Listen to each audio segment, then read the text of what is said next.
Okay, this is the February 15th. Give it just a second, Lee. Sure. Let it catch up. And we are live. This is the February 15, 2022 Forestation Board meeting. We welcome our guest, Rick Grismer from LG&E, who's going to tell us about LG&E programs. We have one administrative item in advance, that is approval of minutes from two previous meetings from January 11 and January 24. These minutes were distributed. Does any board member have any comments, additions, or changes proposed? I'll make a motion that the January 11th board meeting and the January 24th board meeting be approved. I second. All in favor? Aye. Aye. All right. Okay. Very good. The minutes from both meetings are approved. I also note that we have a full membership from Forestation Board with Sylvia Quay, who just checked in. So we have more than a quorum. We have the entire board. So I'd like to turn now actually to Rick. Rick, if you could tell us about the LG&E work going on and proposed programs, would very much appreciate it. Sure. Thank you. Thanks, everyone, for inviting me today and giving the opportunity to speak to you all. My name is Rick Grismer. I am the Transmission Right-of-Way Coordinator for Louisville Gas and Electric. Just to kind of explain the difference between distribution and transmission, a lot of you all might know. Transmission, we feed more or less towns. So the voltages that we bring in are then reduced down in these substations, and then they're brought out to the neighborhoods. So the circuits that we have are a little more critical in nature than what they are for distribution. I like to give everybody the analogy, without getting too indulged here, is that if you've ever used a hair dryer or a vacuum cleaner and then pulled that out underneath load or pulled it out while it's on, you draw a small arc, somewhere around 1/4 of an inch at best, probably. That's for 120 volts. It goes up exponentially. The lines that feed your neighborhoods are anywhere from 11,000 to 14,000 volts. And those themselves can be anywhere from 7 to a foot. And the transmission voltages that we have are 69,000 up to 500,000 volts. And those can draw an arc anywhere from 5 feet to 10 feet in the air. Wow. So we like to keep things away from these because the lines do provide power for more or less towns. I'd like to offer a presentation if I can, if you allow me to share, if that's okay. Sure, please. Let's see here. Can you all see my screen? I can. Can everyone see my screen? I can't see anybody, so I can only see the presentation at this point. I can't see it right now, no. You can't, okay. Okay, give me just a second here. My apologies.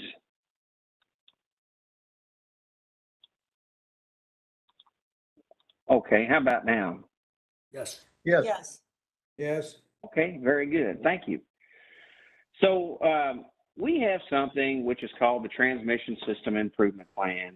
And this is really the result of tree-related outages for us in between 2012 and 2016. 19% of our outages were caused from tree-related incidents. So that's, when we say an outage, that's a sustained outage where a tree takes a line out and it's out of service until we can fix the line and remove the tree from it and get the infrastructure back up and working again. We had another high percentage, which we're putting in that 28th percentile range, where we had what's called momentary outages. And the best way I can explain that, if you can still, I don't know if you can see me still on camera here, but if you have a line, or a line more or less, picture that line as a jump rope. So you're holding it at two ends, And that line has the ability under load to sag. So that line will come down when load's on it because it gets hotter. And we take and we apply a 60-mile-an-hour wind to that. And then we take and we blow that line out and see what it touches. Well, those lines, a lot of times, when they're those corridors, what we're calling a corridor is like a hallway of trees, where those trees are so narrow, when the wind blows, those trees blow into those lines and cause your lights to flash.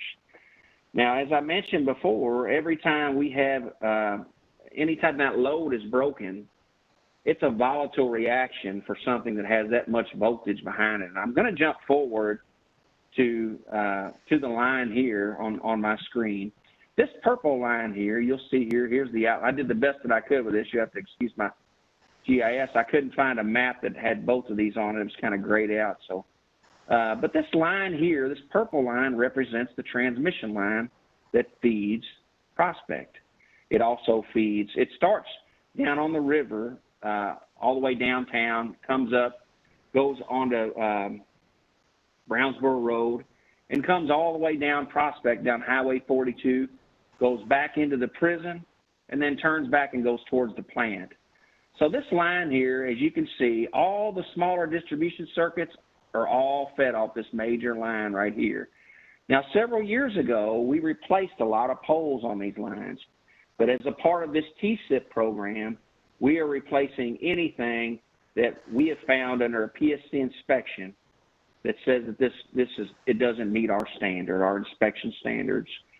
So that means we're going to replace somewhere around 19 poles, and 2 of those poles are within Prospect. But the other part of that, and I'm going to back up here, the other part of that is out of this TSIP plan that we went for approval for during the 2016-18 rate case, or excuse me, where we did an application in 2016. It was incorporated in 2017 and 18. Part of that was to establish what's known as a cycle-based maintenance program. We have never done that for transmission. We have 5,600 miles of transmission lines, and the way we've managed those in the past is we use a helicopter. We're flying over these lines 4 to 6 times a year, and we're seeing what's close. And that's not sustainable for many reasons. For one, it's not fair because it's an unsafe practice. If you look north of us in Terre Haute, Indiana, and if you look south of us in Knoxville, you could do your research on the internet. You'll find out that this type of practice gets people killed. It's critical and it's not safe. So the company is looking to increase safety, reliability, as well as establish a program that's sustainable for us to maintain reliability. Now, so what we've done is we're establishing what's known as a cycle-based maintenance program, and we're trying to work these circuits on a 4 to 5 year basis, depending on growth rates. Now, those circuits there, the good thing is they're pretty tall. Those lines are relatively tall. It does have undergrowth of distribution underneath there, but those lines that have the trees that have grown right up in them. So it's been very difficult for us to maintain any type of scheduling there. Now, when we do these TSIP programs where we're upgrading the poles, upgrading the lines, upgrading the hardware on those lines, we're also trying to use that project to clear out some of that vegetation that's growing into those lines. And the way that we're doing it without being too aggressive is the way I mentioned before. We're taking that line, we're sagging it down like a jump rope, and we're applying a wind that we see under normal conditions here, under normal storms, 40 miles an hour. We're swinging that line out to see the undulation, what it can touch. And then on those sides, we're trying to apply 3 years of growth. At the same time, what we're trying to do is assess the border tree health to make sure that what we're leaving on those side trees is healthy enough to live another cycle. So that's something new that we're doing. It's certainly different than what we've done in the past. And when you first see it, it's aggressive. It's very aggressive as opposed to what you're seeing now, where those trees look like they're V'd out where you're Ving those trees out around those transmission lines. And then sometimes where the hallway's so narrow, you have the conductor here and the trees looming over the top. We're trying to clean that up more or less so that we can sustain something that's more safe and reliable. Because this is aggressive, what we've been doing is we're offering mitigation, and I'll talk more about that here in just a second, but I'm going to jump forward a slide here as well. This slide here just shows that the trees here, you can see these lines, they're nowhere close to these trees. But under a load condition, when we get this load, you can see how the tops of these trees are burnt. Well, that conductor has laid down in those trees and caught the tops of those trees on fire. And you can see here afterwards how the branches, all the leaves are singed off, and what you've got here is branches. Now, it's kind of tough to see that, but that's more or less the way we're designing this program, so that we're designing it for wind conditions, we're designing it for load conditions, and we're designing it so that it will last 4 years so that we can maintain reliability. We're also trying to eliminate some of these safety hazards that I talk about. Now, when we established this program, there's 331 companies in the United States that provide power to the grid. We're one of those companies. We all have certain regulations on certain voltages. The voltages here, there are no regulations. Only things that say this is a best management practice. So in order to implement a program like this, and for reliability reasons, we had a contractor come in and do an assessment of our system. And these are actual pictures that they took, one from the ground and one from the helicopter. You can see here in this picture on the left, this line again, nowhere close to the top of this tree. You get it under a load condition when it's warm out during the summer, people are running air conditioners. It's laid down in this tree and burnt the top of it out. I don't have a picture of the bottom of this, but you can see there's kid equipment. They had wood blocks and a tree house built in the top of this tree. So this line is 138,000 volts, and more or less you're playing with fire. I mean, it's dangerous. Who would want their kid to play in something like that? So we're trying to eliminate those instances. Here's another situation, and this company that did this assessment for us, they looked at this tree also. It's the same thing. You can see there's a rope ladder right here. You can see the tree here. We just trimmed this probably a year before. And look here, this is a rainy day. You can see from the water, that tree might be 6, 8 foot off that. And that, those are the type of situations that we're trying to avoid against in terms of safety. Reliability is another story. So that's part of our TSIP program. And let's talk about the impacts of how this would affect Prospect more or less. And I want to show you something. I'm going to hit escape here for a second. I love Prospect. So I'm always looking for houses. This one's out of my price range. But I want you to know I really love the area. There's a lot about it that draws people to it. It has a lot of aesthetic beauty. And my hat goes off to you all because it's certainly beautiful, and it's that way for a reason because you all maintain it that way. Now, whenever we go into a community and we have to do these programs and we try and administer them, we keep those things in mind. So the areas that I'm talking about that we're having some issues are more or less, this line looks pretty clear when you go down through here. The company only has a 15-foot easement, which only gives us a right to remove anything within 15 feet. But that's not necessarily the right or the path we're taking. Those trees that are along those shopping centers, those are never going to be an issue for us, never on the transmission. It doesn't make sense to take trees out like that. So what we're looking at is down here by the Wallace farm, they've got there's like a fence there. I believe it's 900 feet. That area through there is brush. It's all brush. The distribution, which is the circuits on the bottom, they're going and trimming that every 2 years right now. So we've discussed with the Wallace family and the foundation, or the conservation folks, if they allow us to remove those, reclaim that area so that it's grasses, and they're asking for a new fence. Well, the fence is in disrepair.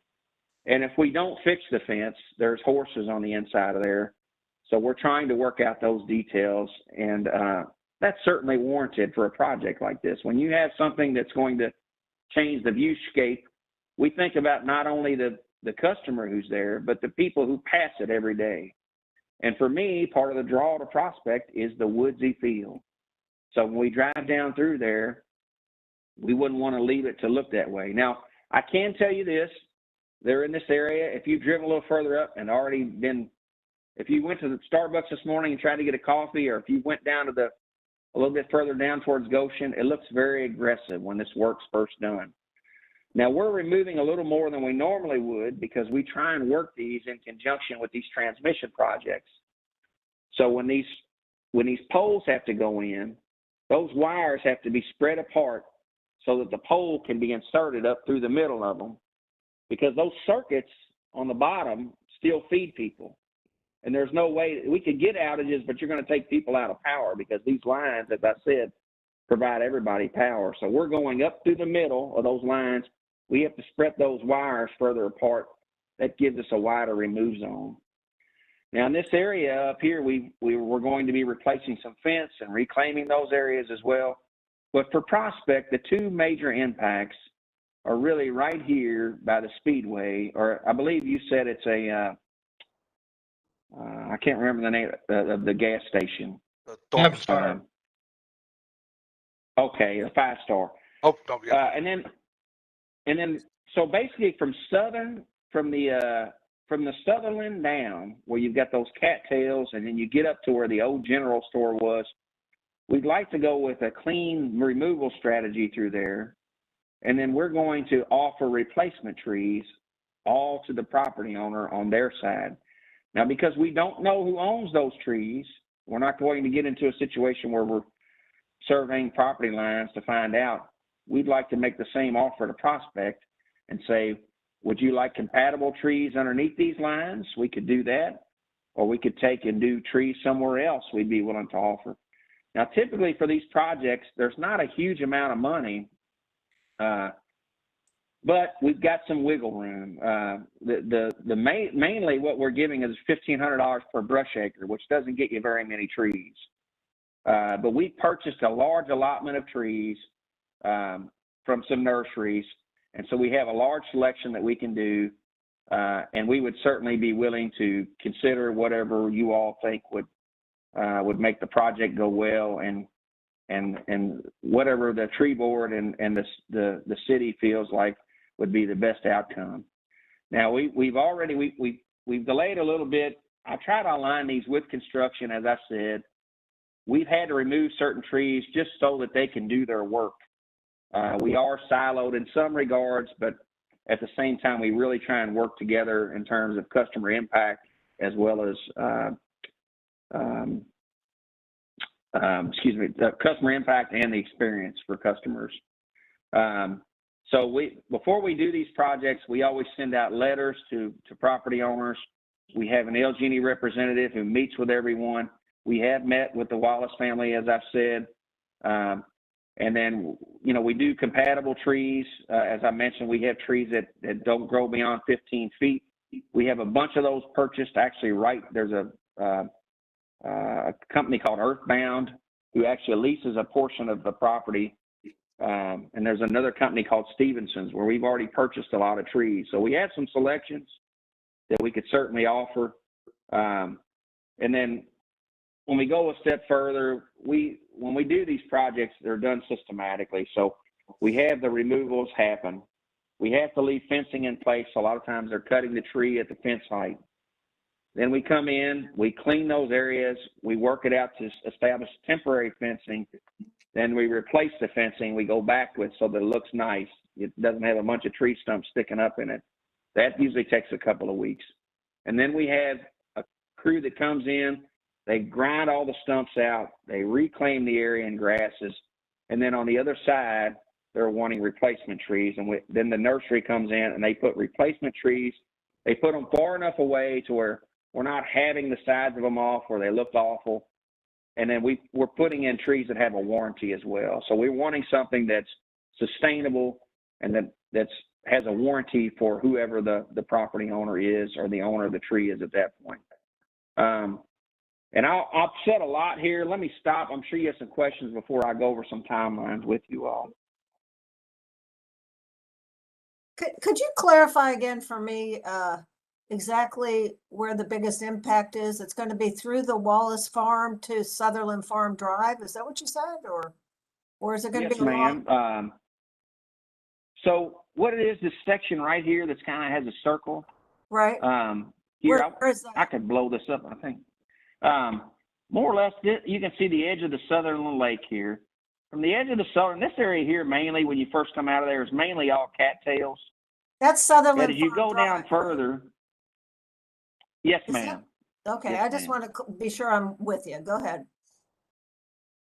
And then when you go up, there's the horse farm. When you go up to Rose Island Road, that's technically not in Prospect, but you're all going to see it. Whoever's there is going to see it. So that whole stretch through there, we're looking to clean that up also and reclaim that and refence it with a new horse fence. That's So along 42, now, right? That's yes, be ma'am. along 42. Yes, ma'am. Along 42. Yes, ma'am. Along 42. Rose Island Uh-huh. Road.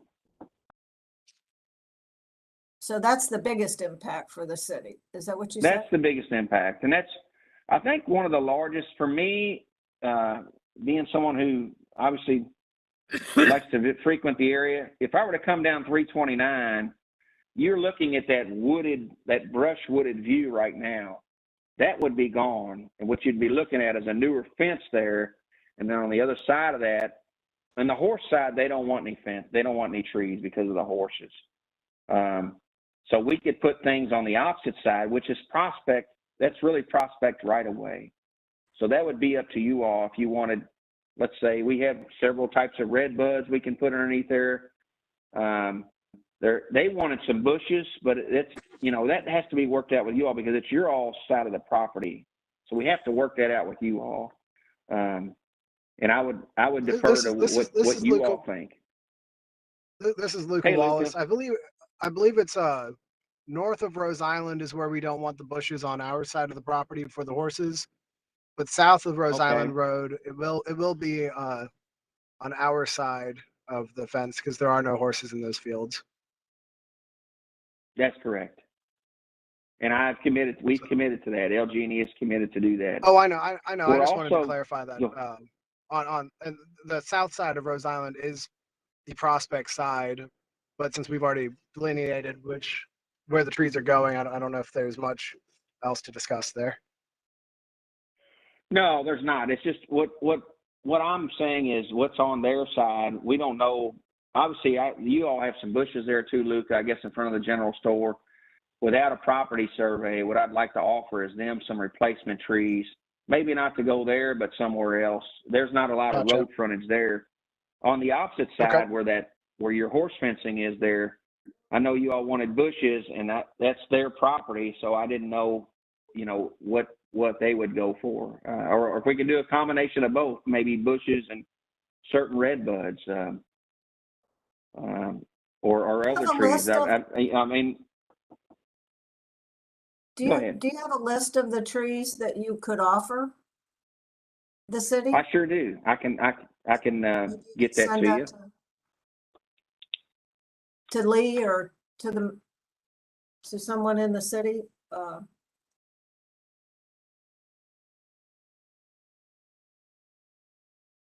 Rick, you have my email address. You can send them to me and I can distribute them. I sure will. So what kind of fence are you going back with in that area? Is that a board fence or what kind of fence? It's a 4-board batten board, what they have there now. Uh-huh. So it will mirror what they have on the opposite sides of Rose Island. How far back will that fence be from the edge of 42 then? Like, I was trying to decide how far. So the trees would be planted between the edge of 42 and the front of that fence, right? Yes, ma'am.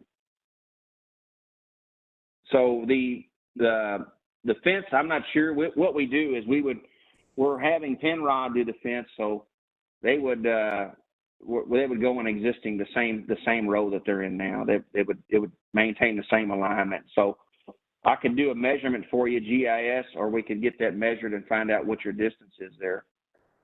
I was That would just help. curious. Yeah. And is the maintenance of you said they had a warranty with them of some type? Yes, ma'am. They have a warranty. They have a full year replacement warranty. But it would be up to So- the city to try to maintain them during that time, right? Or the property owner or whatever, right? Yes, ma'am. We could look at water bags if somebody could fill them up, but we certainly don't have the resources to do that. We would pay for those if that would be something you all would want.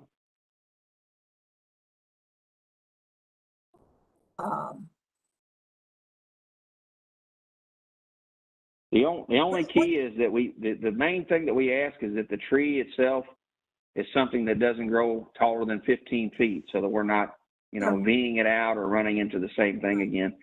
The other part of that is that if we spend the money and we reclaim these areas, obviously we have a commitment on the property owner side or the Wallace side of the spot, but we don't have any partnership on the opposite side. So if we were to put something there, I don't know, does the highway department maintain what's in front of the Sutherland now, or does that Prospect? That's Prospect, right? Right? No, outside of the fences is all highway easement. But you maintain it right in front of the board No. fence, Ron? No. I thought ProTurf mowed that, or you mowed it, no? Well, they cut the grass, but as far as any maintenance responsibilities, as far as repairing or anything Oh, like right, that, right, yeah. right. We don't do anything other than cut the grass. That's the partnership we'd be looking for, because I can tell you this work it's very expensive, but it provides reliability and safety for us from years to come. And we if we're going to make the investment, we would hope for a partnership in that regard. So how wide of an area to get the clearance you need for the new lines? How wide of an area does that actually entail? Is it 50?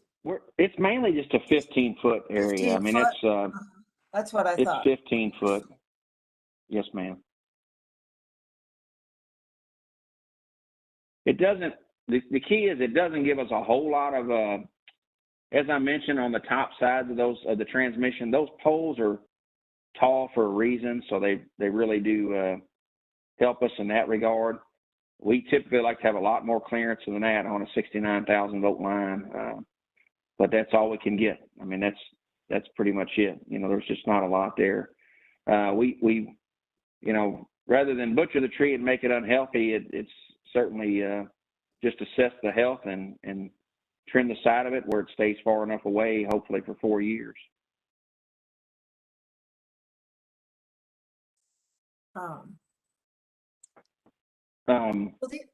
can go ahead. I'm sorry. Oh, I'm sorry. So, oh no, you're okay. I was just going to say, from my perspective, I would want to view the area again now that I know specifically where you were talking about. And I know the city folks like Ron and some others and Lee at this meeting have other comments, but I would like to take a look at it before, when you send the list, we can maybe discuss if you want trees and what type and as replacements. Definitely. Unfortunately, and I'll just go over the timeline. And this is we still have time.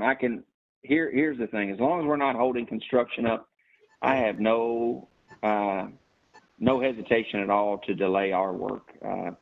The trees are not growing now, so that makes it easy for us. When the trees begin to grow, that's when we have an issue, because if the trees are so close to the line, sometimes we have to take outages for those, and that becomes a different process involved. But the replacements, unfortunately, as I mentioned, they've already restarted. we have just 2 poles within Prospect, and I could show you where those are on that map again. One is right here by the Starbucks, and the other one, I believe, is right up in this section. It's right by the CBS outdoor sign, close to the Wallace Farm there, where the general store is. So it's right there. So those 2, that's already started. We have some traffic impacts there, and I went this morning to take a look at that. And I questioned the construction guys, because what we like to do is we need to make sure that we're not impacting people's commutes. So between 9 and 3 o'clock, we don't want to block that stuff off. I thought they were a little early on it this morning. We want to make sure people can get to work and get home, and the kids get home in a timely manner and safe. They're using, we get off the road wherever we can, and I believe the work on the Wallace property for the other pole, that will be, there should be no impacts there. The one that's by Starbucks, because there's really no room, we have to use what they call a badger truck. What that does is it digs the hole and it sucks out the dirt at the same time. So that takes an additional kind of a little bit more space. And then there's also a high pressure gas line, which runs all the way down Highway 42. It comes up Rose Island Road, turns there, and goes up Highway 42 down this way. And the companies, we're going to be doing some work there eventually, but that's not immediate right now. This was my temporary, or this was my tentative schedule. But as I mentioned, I'm certainly fine with this moving. As I mentioned, it does take place in segments. So we would do the brush removal. Then when we come in, we would do that stump removal. Our fencing and area reclaim would come in typically a week after that. And then the replanting would be the last piece. Once everything's done, we come in and we do the replanting. So that's typically the timeline. As I mentioned, this is the only one that I don't have the ability to move on, is the February 17th date. These other dates I can certainly move, no worries. And that's pretty much it. I'm sorry. It looks like I killed about a half an hour of your all's time. I'm so sorry. Rick, just to be this Herb Schulhafer, just be straight. Is the area that new tree planting is going to happen, I'm going to call on the Prospect side, is it from the Sutherland Farm Road to the Rose Island Road? Yes, sir. And I believe that's what's within Prospect, but some of those areas, it's so swampy. We could say is, if we offer you so many trees, you say, look, we'd like a couple trees in the park instead of putting them in this section. That would be fine. That's what this is Andrea Hanlon, Rick. That's why I was thinking in my mind, there's a lot of cattails, and it seems like a pretty wet area through there. I didn't know if it extended through the whole length of that or not, but if it's as wet as I remember it might be better to move those somewhere else, but I would have to look at it myself too. What do you think, Ron? Well, the whole thing used to be a swamp, so Yeah. if that tells you anything. It's more the end down towards Sutherland Farm Road is the worst area of it, but yeah. So now I will say this, Andrea, we have made a commitment there to put some trees that will work in the swamp area on the backdrop there for the Wallaces. So we'll be putting some sycamores and some ball cypress, which should do well in that area. Would that be on the back side of that fence then, on their side? Yes, ma'am, on the back side of that fence. Yeah, yes. I was going to say, if we could plant all cypress. What's that? I said that, yeah, those would be good for swamps. Yeah, it'll provide a nice backdrop.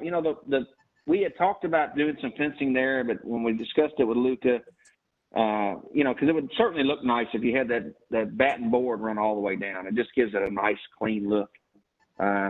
what we agreed to do instead is the fencing will still pick up by the general store and go down to the other portion. What happens is it's so wet there. I don't know if the fence would even hold. I'm not sure. So we talked about that. I can talk with Chuck Banna about it, and certainly that would look really nice if we ran the fence from there all the way down. I mean, that would give it really a real pretty look, and then the trees on the backdrop there. But that's budget contingent too. So I have to get a price on that and see where all this ends up. Rick, you talked a little bit to me about planning around the what used to be the general store. Can you expand on that for the group? Surely. We talked about it with Luca, and they're going to have a big impact there because there's some pine trees that we've lopped the sides off of. There's even one where it's off right away, but you can tell we had probably cut it before. The top of it broke out. It's got it might even have a hawk or some kind of nest in it. But that area there, because it'll be so heavily impacted, we talked about doing green giants down through there and offsetting it so that it provides them with a sound barrier, and then it also gives them a nice visual, and those put on about 3 feet a year. So that's what we've got going in there. That will start roughly right when the property kind of goes over to that wet part. It'll start there and then go all the way down. Really, where you have an opening, more or less, where it gets really open, that's where we'll start from there. I think it's right around that fenced area and go all the way down to the CVS sign. So that the garage, we want to make sure we know these folks are impacted, their privacy's impacted and everything, the residents in there. And we just think it's important, too, from a safety perspective, too, to make sure that they have something that kind of provides some kind of barrier there. So the fencing and then the green giants will be offset. So if you're sitting in the 5-star parking lot and you were looking across, you're going to see probably I'd say the 3/4 of the building. We're going to try and get 10 to 12 footers to go in initially, but then you'll see green giants along the backdrop of a fence through there. Rick, being in public works, I'd like to compliment you instead of yell at you, because I know being in public works, how people like to yell. The guys out there over at Starbucks have done a great job this morning. I mean, there's been minimal traffic impact. That's good, because I had trouble getting my coffee this morning. I was kind of mad personally. The drive-through, I can't speak for the drive-through, but as far as 42 goes, I haven't seen it back up all morning. Oh, thank you. I was actually worried today because I did, and I like to do that. So when we started this work in other areas, I always like to go and see how things are moving. And I'm not an expert by any means, but I try and look at what other people would get upset about. And when I was pulling out this morning, a guy looked at my truck with LG&E on it, and he had a nice wave for me, but it wasn't an open hand, Tell me you were number and one. I thought, if one of these folks is on, if he's one of the folks on this meeting today, it's not going to go well for him. Herb, didn't you say you went to Starbucks this morning? Yeah. He's apologizing. He's hope I recognize him. I'm just kidding. No, I don't go to Starbucks, but Rick, I will tell you, you are part of that organization that just got pretty good rates increase. So we all know about that. Yeah. Yeah. And you know what? That's why when we get a chance to give back, we like to do everything we can. They don't like me because I give more money away than I do get it. That's for sure.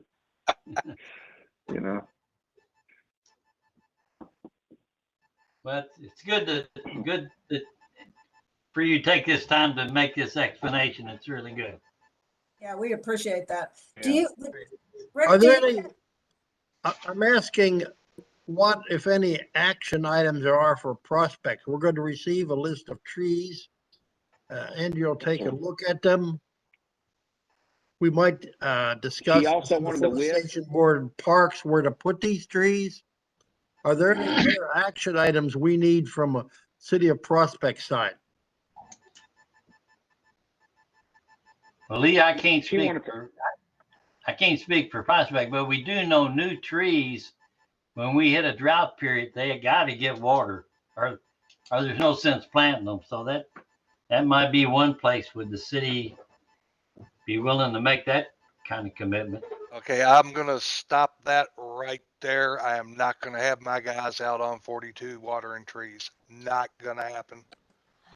We don't have the safety equipment and it's too dangerous already. Yeah, we haven't decided whether it's too wet all along there anyway, so I'm gonna look at that too. And that is a dangerous area.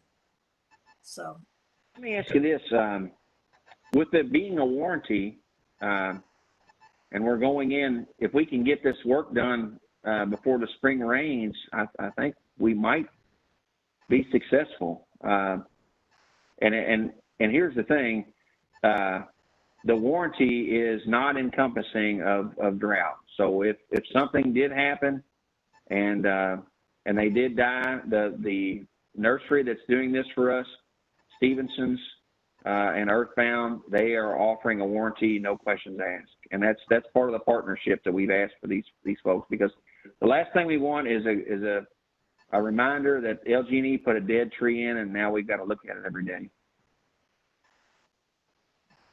Yeah, So if that helps any. There's people that clean up along highways and stuff. There's companies that'll do it. Doesn't necessarily mean, I heard you, Ron, clear, but it means that they come with a cost. well, why don't we get the list? And that is my suggestion, maybe get the list and look it over when Rick sends it.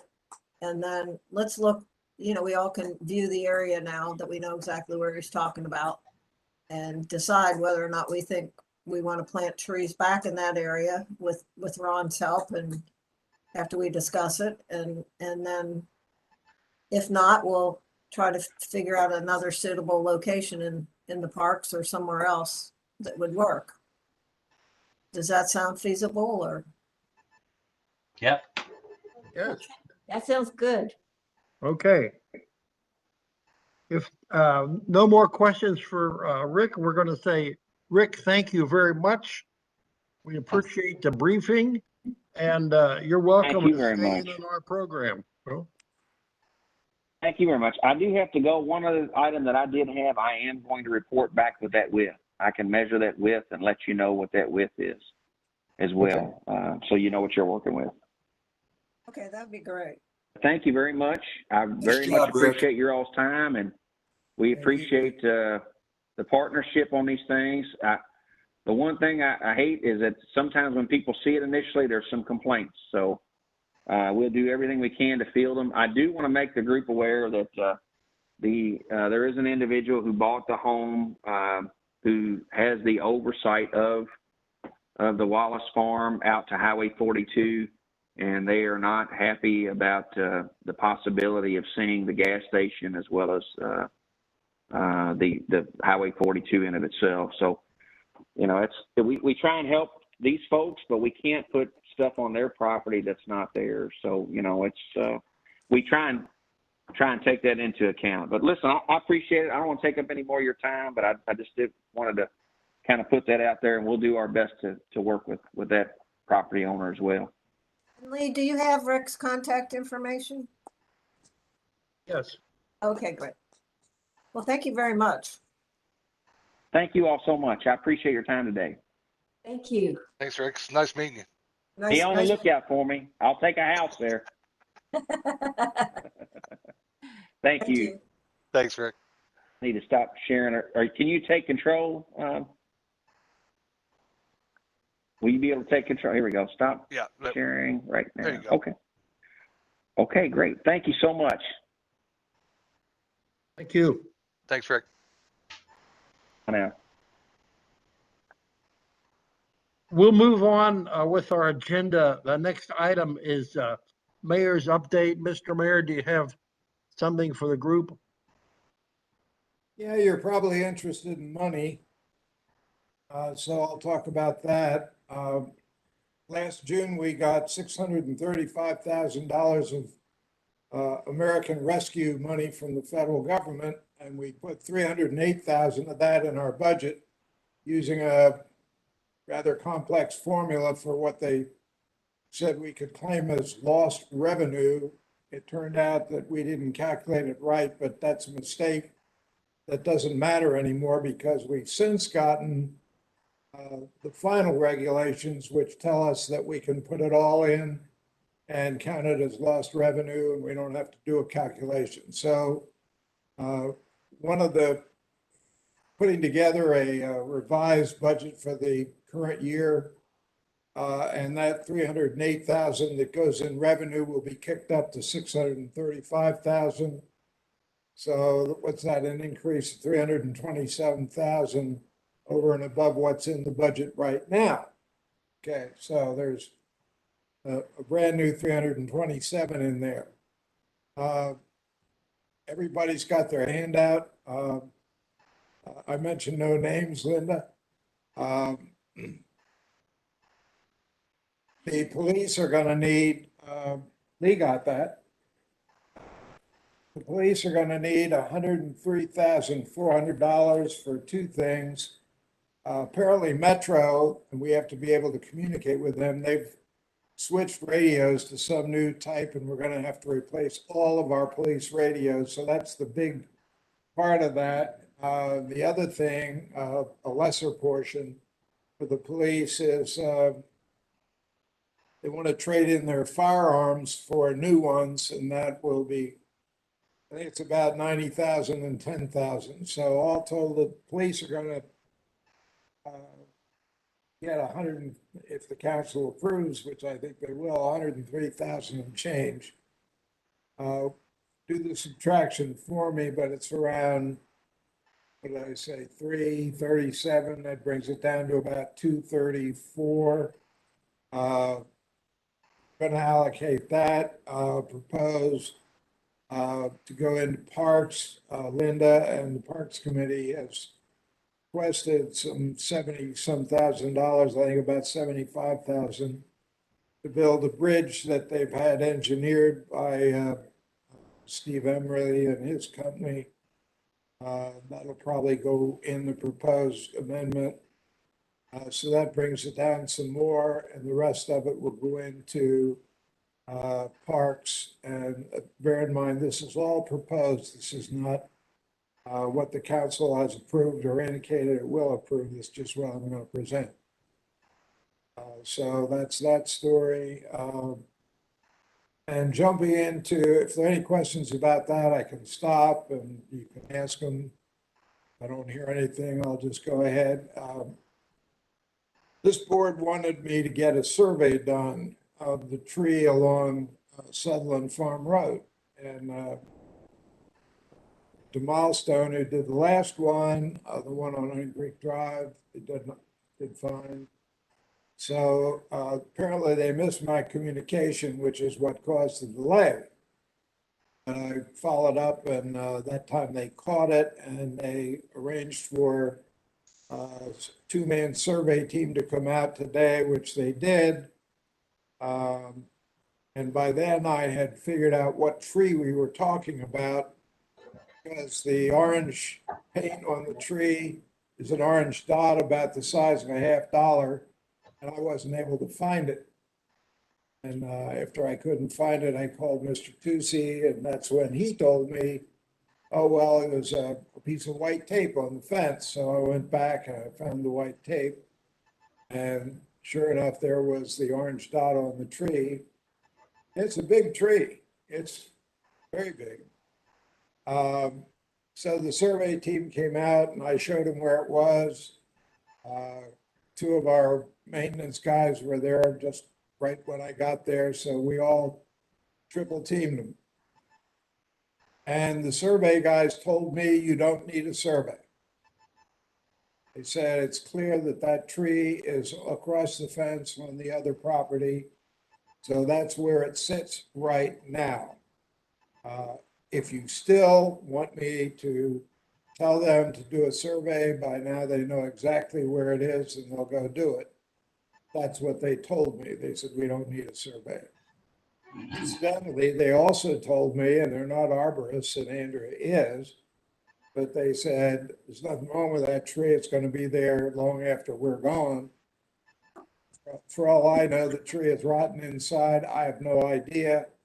That's I'm not not true. trying to contradict or change your minds or anything like that. I'm just telling you everything that went down. So if you want them, now, my looking at the tree, and Andrea can chime in on this, and I imagine she will. My looking at the tree, it looks to me like if the tree trunks are sound, I don't know if they are or not, what is called for is to take off some of the limbs that stick out toward Sutherland Farm Road, but I'll leave that in Andrea's hands. That's my report on that. Yeah, that, This is Luca Wallace. I had Limb Walker go out there, which is another reputable tree service that I think you all have even used as well throughout the past. And they also said that the tree is not dead or dying. It does have some dead limbs in it. And they recommended just trimming out the dead limbs and anything that would be, you know, clearing up above the road to comfort those passing under it. But that it is also just a very large and not large and mature tree, but not dead. So it has hazardous limbs in it, but it is not a hazardous tree in the sense that if we trimmed out the limbs, the tree itself could remain. And I don't know which way we lean on it. Once again, I still think that a fence line is a fence line. It's not a property line. But maybe we don't have to get a survey if we can just come up with a solution that is agreeable by all of us. Yeah, look, I'm not going to comment because I'm not a tree expert. I mean, I could tell you what I saw and how it looked, but it's, as far as I'm concerned, it's in Andrea's hands and then in the board's hands. that tree is a double trunked oak, meaning it has two major huge trunks. It's actually like two trees. Right. There's one trunk that is closer to the fence. There's one closer that leans more on your farm, on the Wallace farm, towards the farm. The trunk I was concerned about was the one that leans toward, is closest to the fence. Both trunks, both areas of the tree are in decline. It's pretty evident. I don't think I ever said that the tree was totally dead. It isn't. The notice provided to us stated that it's hazardous and needed a complete removal. I didn't exactly see what went out to you, sir, but it's hazardous in terms of limbs that are overhanging the fence line towards Sutherland Farm Road.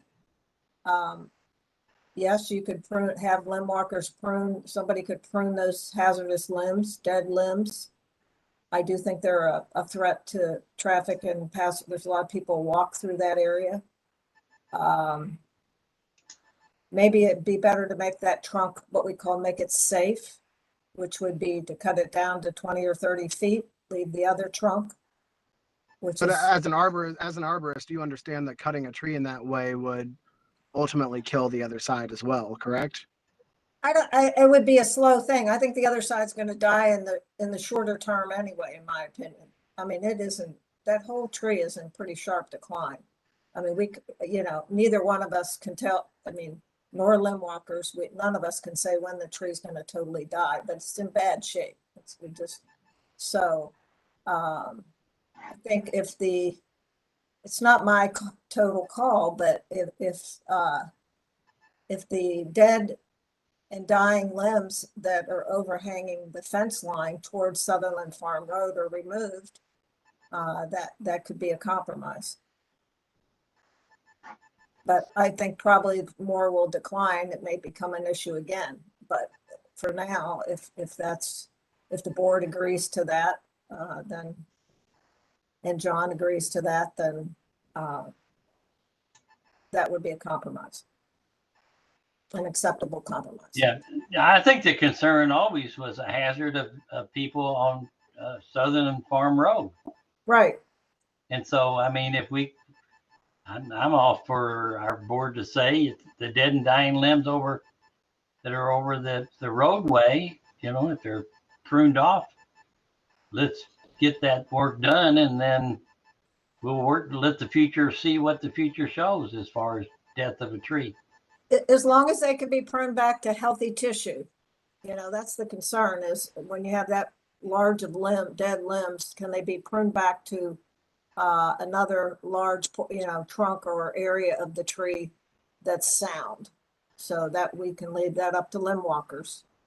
But Somebody, you know, that has to, you know, obviously that Well, it seems obvious, but I just wanted to mention it. I think we're getting close to the solution, which is what we're after. And I heard Lucas say that, you know, he necessarily doesn't need to see a survey or have one done. He's brought somebody in, and let's see if his person limb walker, yes, we work with them, know them, I've hired them. If they're okay with pruning to the point that it does back to what Andrea talked about, good tissue. That's what I propose to the board. How's that? I'm supporting that, Herb, but I'd like to point out a couple things. First of all, that tree is located very close to the road and to a grassy area adjoining the road where somebody might be walking. Number two, when Andrea pointed out this tree as a potential hazard, Herb and I and Connie all physically visited that site. So it's at least 3 members of the board have looked at that tree. We are not qualified in tree risk assessment, but we did look at it. And finally, I'd like to point out that Andrea is qualified and certified in tree risk assessment. Not all people and companies that purport to be arborists have that qualification. So we very much respect Andrea's recommendations. If something were to happen with that tree falling on someone, who would be liable for that? Would we be the city? Would that be a factor? Excuse me. I would Somebody think that would- would be a question for the city attorney. City attorney, great question, right? As I pointed out at a council meeting a couple of times ago, Governor Abbott of Texas has been permanently confined to a wheelchair since his late 20s. He was jogging and struck by a falling tree. Secondly, because of that injury, he has collected $8 million in liability payments so far and going. Well, what I said earlier was hazardous limbs that are over the Sutherland Farm Road and the adjacent. How about and add the adjacent? I mean, we're not going to be liable for anything. We don't even know where the property line is, but assume it's a fence. And I don't see where we're liable for anything on that side of the fence. But I think what I've heard is limb walker does. They said they see some dead limbs, you know. Definitely is dead limbs that need to be removed that are hazardous. Yeah. I think we can all agree on that one for sure. So why don't I get a proposal from Lim Walker for removal and or another arborist if you'd like a third opinion, and we can go from there. That would be great, I think. I think it's fantastic. Okay, Coming to the meeting. Okay. thank you, Luca. Thank you very much. And thank Thank you all. you. It's I have a 4 o'clock, so I have to hop off, but I appreciate your all's time. And please call it with any other concerns. Okay. Thank you. Thank you. Okay. Any other items from the mayor here? Well, that's it, Lee. It's already 4 o'clock. I'm going to be quiet. All right, and Andrea, I know has to leave about now. she's next on the agenda. And Andrew, do you have anything else for us at the moment? I just, I guess I'll have to get in, I know the mayor went over the budget, but if you, Lee, you had asked me about spring planting, which I was planning on talking about next time, but I would probably need to know, some idea of a budget number if you want to do any planting this spring. Because I know there was talk about if the expansion around City Hall goes in and all the work proposed around City Hall, that down the road there would be trees needed to be planted there.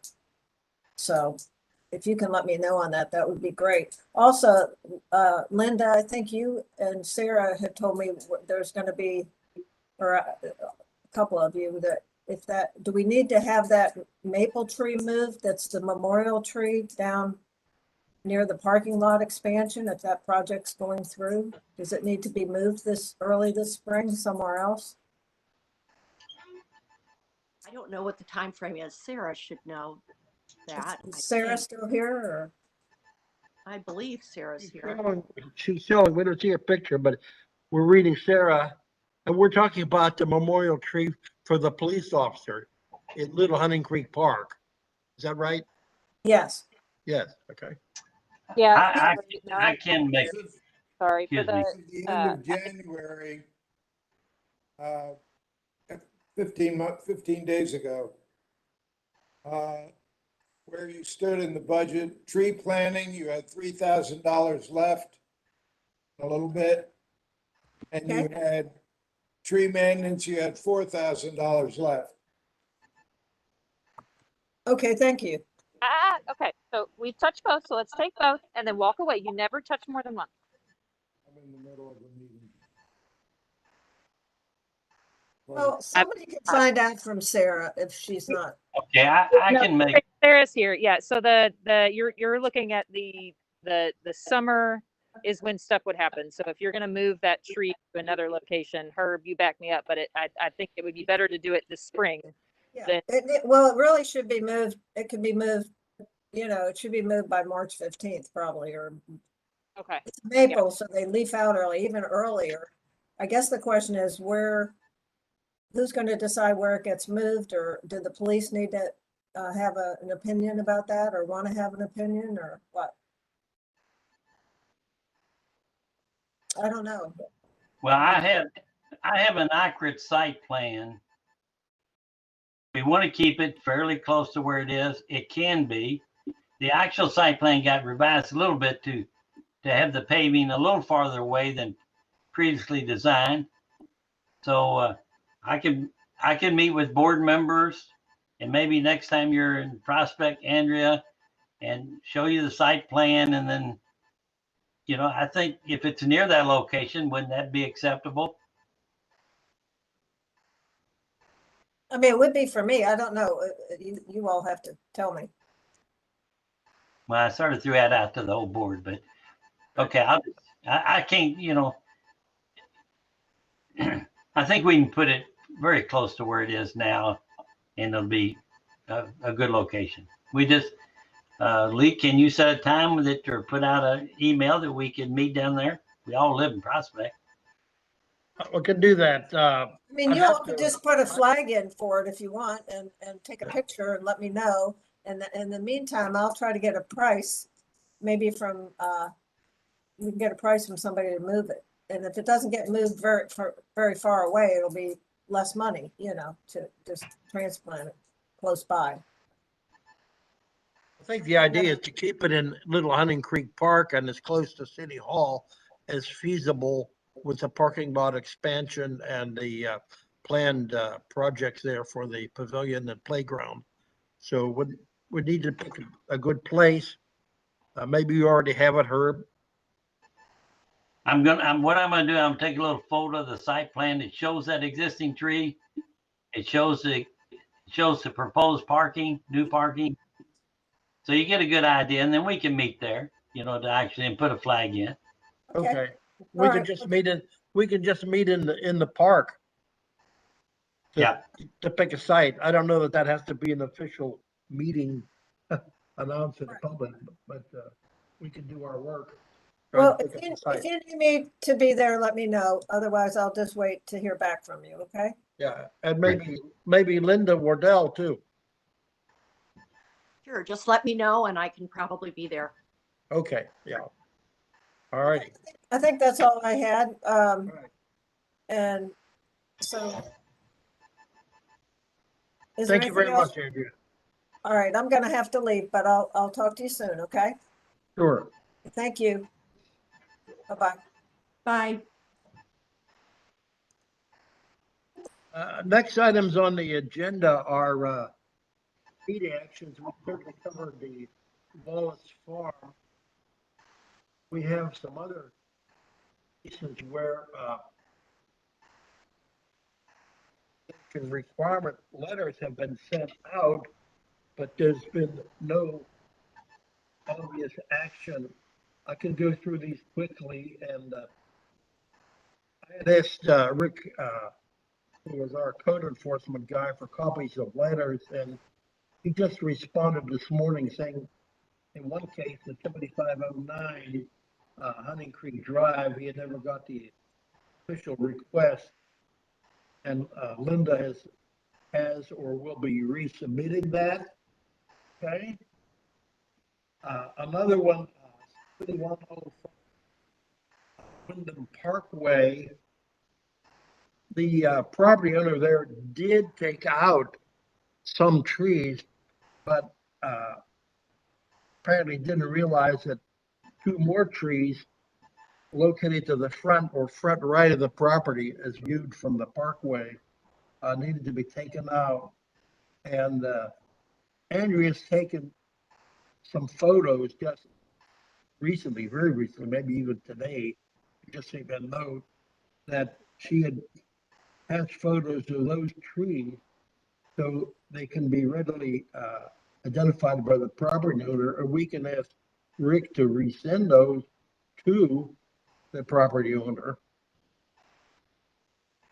Going other than the list, 1604 Gunpowder Hey, Lane. Lee, Yes, sir. when you turn away from the screen, we can't hear You you. can't hear me? Yeah. Oh, sorry. Thanks for, I'll speak more directly. The other two, I think, need new remedial letters. 6804 Gunpowder Lane. That tree has been dead for a long time, and I've separately received a complaint for a neighboring property owner about the presence of that tree, and it's so dead that even Andrea can't identify the species of it. So we're asking for a new letter to go out to Gunpowder Lane, and I think that may be a rental property. That was one of the problems originally. I submitted a name from a list of residents in Fox Harbor, and it turned out they're not listed as a property owner. So Rick was going to go back and send a letter, and maybe he did. We just don't know. And on 7204 Fox Harbor Road, some trees were taken out, ashes, but there's still one dead one very close to the road, and they need another letter. The last one on this list, property number 30 at the Breakers, was the subject of a complaint by a resident of Innisbrook because it borders his property. We voted last meeting to have the tree removed, this big elm. Linda's in the process of putting through an official request through Ron to have a remediation notice put out. Linda, did you have any other comments on where you stand on those? Linda, you're muted. Those went out this morning. Ron already acknowledged that he has them, and there's a case number assigned. Very good. Okay. So maybe there's nothing else to discuss about these at this time. The next item I had on the list was the Canopy tree program, which was well described in the most recent city newsletter. And Herb, do you have further comment on that, where it stands? Yeah, I'm gonna do a cartwheel. yeah, I want to thank Ron for getting it. I was a little late getting it to him, but he accepted my lateness. But anyway, we have a Fox Harbor resident that is, I believe, has brought $500 down to Prospect City Hall to pay for 2 trees. So we They could buy more than 2 trees with that money. We only asked $150 a tree. well, didn't that resident want 2 trees and we agreed to it? Or am I wrong? I'm not sure I understand your question, Herb. Say that again. Well, I thought that resident that wanted to be in this program actually wanted 2 trees. Yeah, they do, actually. I'm sure that's right. Yeah. So that only cost them $300 under what we advertised. Yeah, three. I'm sorry. Yeah. Inflation, you know.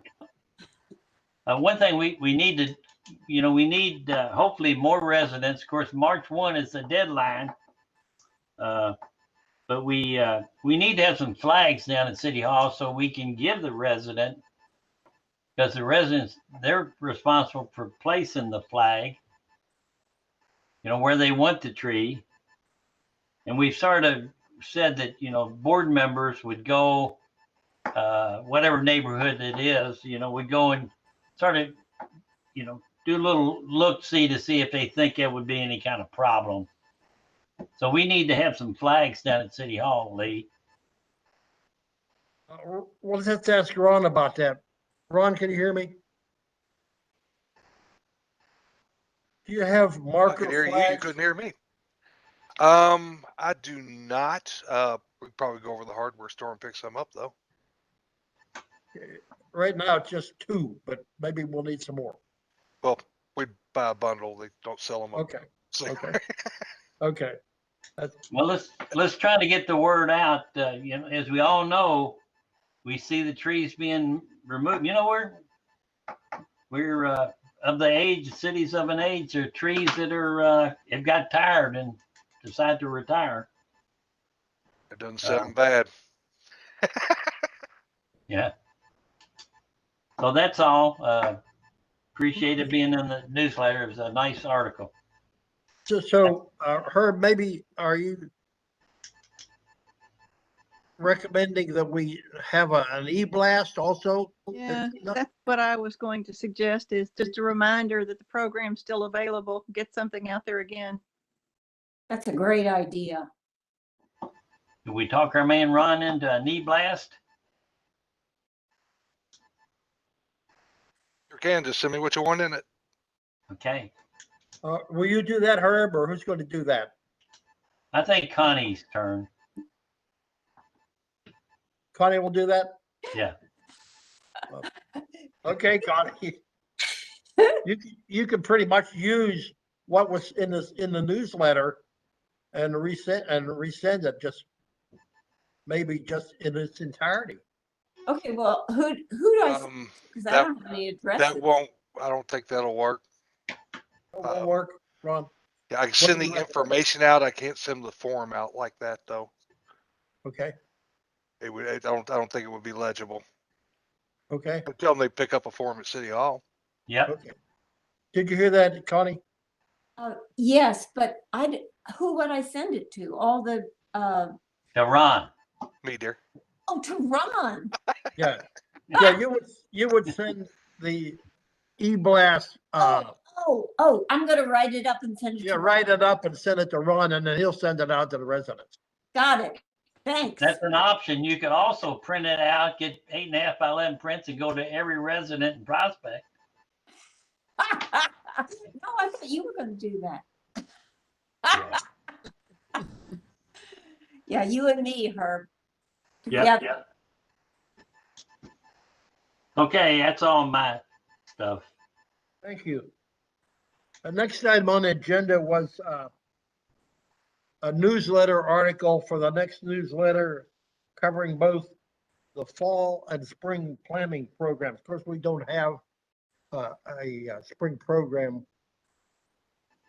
defined yet, but it would be good if one of the board members could take responsibility for writing such an article, could also include the commemorative tree program, which we actually had 3 commemorative or memorial trees in the fall planted as part of the program.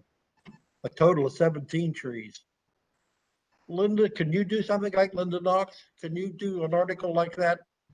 How soon would you need the article? It should be, Well, Ron can tell us when the next newsletter is. No, I can't. Okay, not yet, right? Yeah, okay. I've got a little time. I think I can handle that. yeah. You Okay. you got a little while. Okay, you. thank you. And the next item is annual tree plan. The ordinance requires the Forestation Board to submit an annual tree plan by the last Friday in April. And we've done this consistently, although we've had struggles actually just having it prepared in a physical form. But I'd like the board members and anybody else that's such as our interested council members or Linda Waddell to make suggestions. I will distribute last year's tree plan for people to comment, although all the board members should already have a copy, but I'll send out a new copy electronically. I'd like to mention some of the things that we had considered in the past, but didn't do for COVID or for other reasons. One was a public speaker program on trees. And we had at least one person volunteer to be a speaker, make a presentation, but we would have to have access to City Hall under safe conditions for that. But that might be something for late summer or fall. Hopefully COVID will go away. Another item we had before, and we've actually done some of this, was tree signage. We put, what, maybe a dozen tree IDs around Little Hunting Creek Park. And that could be expanded, not necessarily there at Little Hunting Creek Park, but going back, for example, either to the big park or along Innisbrook Farm Road where a lot of people walk. And we have put in various trees. It's something else that could be a budget item just for people to think about. And I'll note we've actually implemented another item, which we just talked about, develop a method for sharing tree planting costs with residents. Well, that's the Canopy tree program. So that actually has been done, and we actually have tree owners and maybe some more. So that's all good, but just please think about that. I will send out the last plan and people can comment on it, and we will try to have it ready before the last Friday in April. The last item we have is from Sylvia under other. She's going to report on some Bridgepoint issues. Sylvia, can you take it? Sure. A couple of weeks ago, it was brought to my attention that a tree that was located at the entrance of the driveway of 5113 Old Creek Way was cut down by the homeowner. And the tree was not defective or hazardous or dead, but apparently, I think it was obstructing his view of his house, I guess, or something. He took it down for aesthetic reasons. And so I heard about this after the fact when the tree had already been taken down. And a member of the board reached out to me, knowing that I'm on the Forestation board, to ask whether that tree belonged to the city or to the homeowner. And if it's for the city, was the appropriate permission sought to take it down? Trees in the right of way are regulated. They are often owned by the property owner, but their care and removal is regulated under the forestation ordinance. If that is such a tree, they have violated the ordinance. In the past, while there's been a provision for the board to fine the property owner, we have not done that. But what we have done is try to have the property owner replace the illegally removed tree, which is what it is, with another tree acceptable to the board. And probably a letter needs to be sent to the property owner regarding that situation. We can invite them to the next Forestation Board meeting, which would likely be March 8th. That's our regular meeting date, and discuss the situation with them. I didn't get the exact number of the street that you had. Sylvia, can you? It's 5113 Old Creek Way. And I'm happy to meet at the place with another board member, because I've seen it, but I don't know whether it falls under our jurisdiction. I'm not able to tell whether the property owner has complete control or not. Right, So that's a good issue. So I would like for somebody to meet with me, whoever is available. I can work around it, a weekend or an evening, to go look at it. And if we conclude that the tree belonged to the city, or at the very least the property owner needed to seek permission and didn't, then we'll take it from there and do the letter and the invitation to the next meeting. Sylvia, is it in between the sidewalk and the street? Yes. It's going to be it'll be the property owners, but that is considered a street tree, so it falls under your all's ordinance. Oh, okay. All right.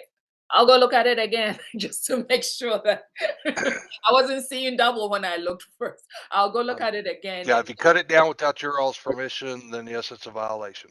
Okay. Was it one of those oak trees, those beautiful oak trees? It was a huge tree. I'm not sure what the species is, but it's possible. I think it was a big tree. Probably pin oak. Yeah. And I want to say it's probably one of the new people who've moved there, because we have all these young families moving in and they want to build fences and do all kinds of things. So I don't know, but I'll look at it again and confirm. I'll send an email to the Forestation Board to let you know, and then we'll do what Lee said, send a letter and perhaps invite the person over to our meeting next time. Okay. Anything else, Sylvia? Well, out of curiosity, what would have been the fine if we were to find this person? Well, the board can fine up to $750 per tree. Okay. But we've never done it, is what you said. We've not willingly sought to fine people. Okay. Because, that would be information that we have a HOA meeting coming up towards the end of the month. It'd be something to let people know about, so that the next time they're faced with a choice of taking down a tree without permission, at least they will err on the side of caution and ask the appropriate people before they do it. And if the fine is hefty, that would get people to comply. That would be a good thing to do. Also, if you wanted to, you could give out the prospect tree brochure, which is available at City Hall. Okay. It covers the property owner requirements for care of street trees and procedures for having them removed. Okay. And I just, there's a whole bunch of those, or Ron can print any number of them, but they're usually just sitting in a basket when you walk into reception, and pass that out. I'll to pick up a few and take it to our. Just pass them out. And there's also tree care and a lot of good stuff on trees in that little brochure. Okay. Well, thank you very much. Thank you. Lee, are we going to require people that cut down those trees to plant another one in the same location? Or are they allowed to plant it any place they want as long as they plant a tree? Because remember, we've had these people comply, but we don't know where the trees are. Yes, we have to say that a couple of property owners have nominally complied, but it's been a little difficult. Yes. Yeah. We should require them in general to plant in the same general area. You wouldn't plant in the exact spot, that's for sure. But I think we'll have to discuss that on an individual property owner basis. That's why I'd like to have the property owner come to the next Forestation board meeting so we can work it out with them. If any board members have another opinion or want to amplify on that, please speak up.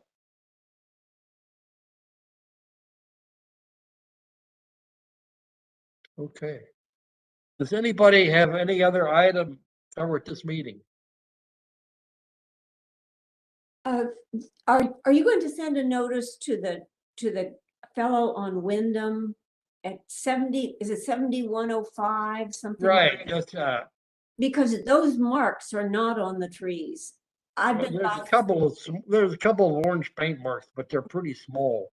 they that's must be why, really, they That's must be why, really small. Because I uh, can't find them. yeah. Well, I'm pretty sure they're there, but they're hard to see. That's why Andrea took photos. And we're gonna have to figure out a way to get those photos to the property owner, okay? And tell them that they still have to take a couple of trees out. That's actually more dangerous trees on that property than we even notified them about. Yeah. Right.